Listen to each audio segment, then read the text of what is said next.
bonjour à tous et à toutes et je vous retrouve aujourd'hui pour une nouvelle vidéo tag.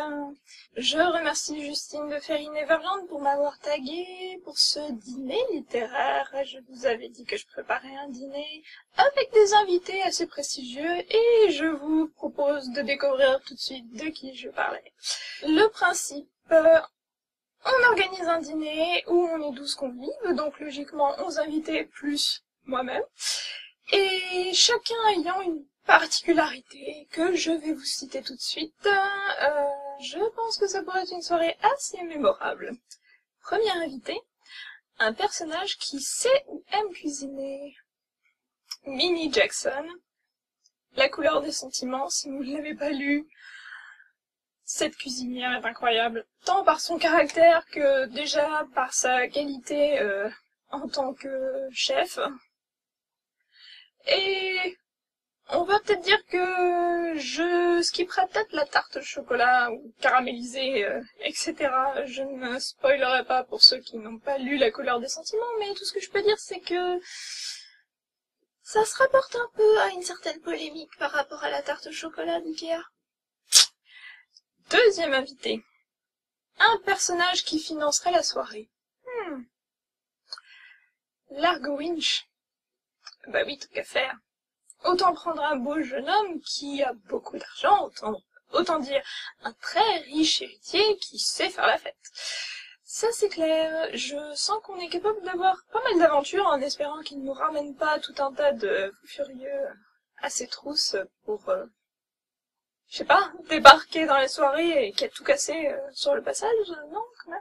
Troisième invité, un personnage qui pourrait causer une scène. Samantha Jones, Sex and the City.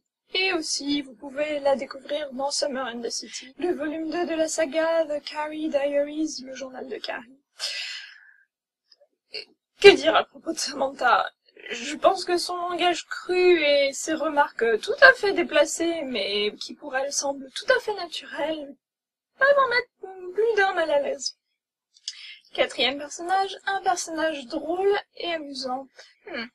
On va peut-être pas dire qu'elle est drôle et amusante exprès, mais quand on la lit, moi je peux pas m'empêcher de sourire et même parfois de rigoler toute seule en lisant, ce qui peut être assez gênant, on va le dire, quand vous lisez en public. Et il s'agit de Charley Davidson, l'héroïne de la saga Charley Davidson. Première tombe sur la droite, deuxième tombe sur la gauche, etc., etc. Cette fille n'a pas non plus sa langue dans sa poche, elle dit vraiment ce qu'elle en pense. Et je pense qu'elle est capable de faire quelques petites réflexions qui peuvent être sympas. Entre elle et Samantha, je pense que le dîner va pas être si ennuyeux que ça. 5. Un personnage sociable et populaire. Je pense que je choisirais le personnage de Dina dans Une soirée au Caire, où justement elle organise un dîner avec pas mal de personnalités de tous les milieux confondus, dans sa villa au Caire, justement, à Héliopolis. Et ça pourrait être sympa, justement, parce qu'elle est un personnage haut en couleur, très chaleureuse, très méditerranéenne. Et vous savez combien j'adore ça. 6. Un vilain. J'ai hésité beaucoup pour cette question et j'allais au début répondre Gollum, mais je sais pas, l'effet d'avoir Gollum à ma table, je pense que ça me couperait un peu l'appétit. Et puis en même temps, j'aurais envie de lui dire, va t'habiller s'il te plaît, cette espèce de jupette que tu portes, c'est pas un vêtement. Donc je dirais, quel autre vilain que le mythique comte de Dracula, le seigneur des Carpates. 7. Un couple, mais pas forcément romantique. Eh bien, pour ces invités qui vont donc compter pour 2, je vais rejoindre l'invité numéro 4 et rajouter les 2 jumeaux Weasley. Vous savez, les rouquins de Harry Potter qui n'arrêtent pas de faire des farces et attrapes tout au long de la saga et qui finissent par ouvrir, une fois diplômés, leur propre magasin de farces et attrapes. Et j'adore. Je pense qu'on peut avoir des sacrées surprises aussi avec eux. Mis à part nous mettre des coussins pétards et nous distribuer des friandises assez répugnantes à manger. Je sais pas, ça peut être marrant. 8. Un héros ou une héroïne.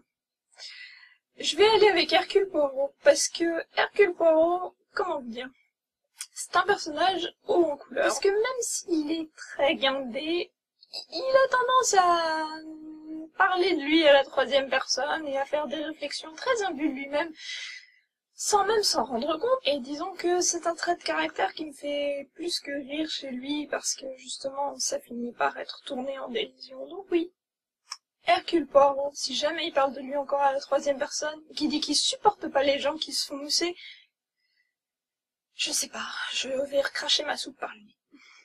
9. Un personnage qui n'est pas apprécié à sa juste valeur. Et pour cet invité, je vais un peu tricher parce que je vais prendre un personnage réel, mais qui a tellement été au centre de livres en tout genre, que ce soit de biographies ou de romans même, cette dernière année justement pour le 60e anniversaire de sa mort, que je la considère comme un personnage à part entière, à savoir Marilyn Monroe.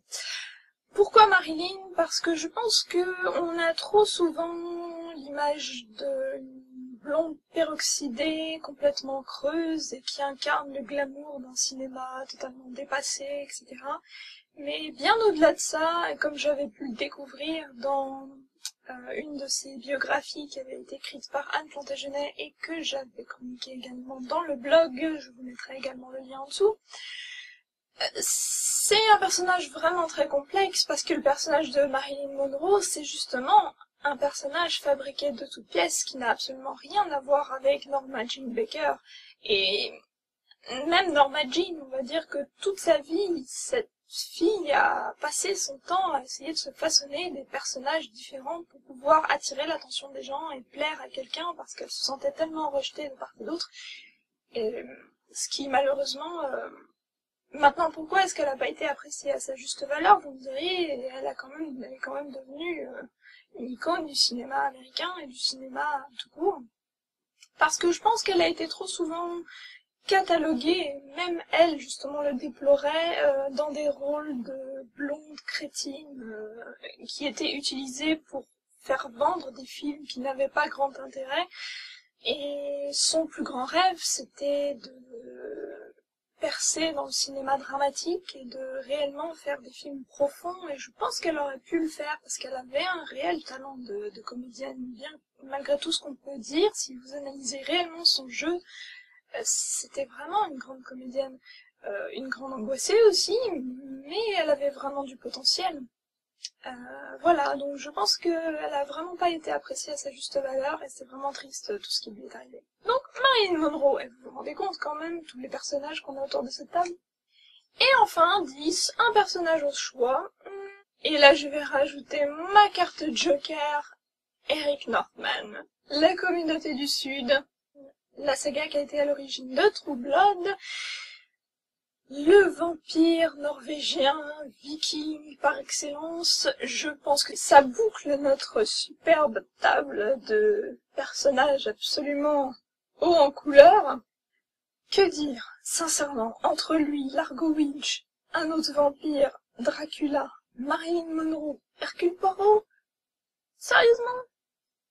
Moi je dis qu'on a pas mal de potentiel. Et sur ce, je vous souhaite bon appétit, une bonne lecture, et je vous tag tous pour connaître quels seraient vos invités pour un dîner littéraire. Salut à tous!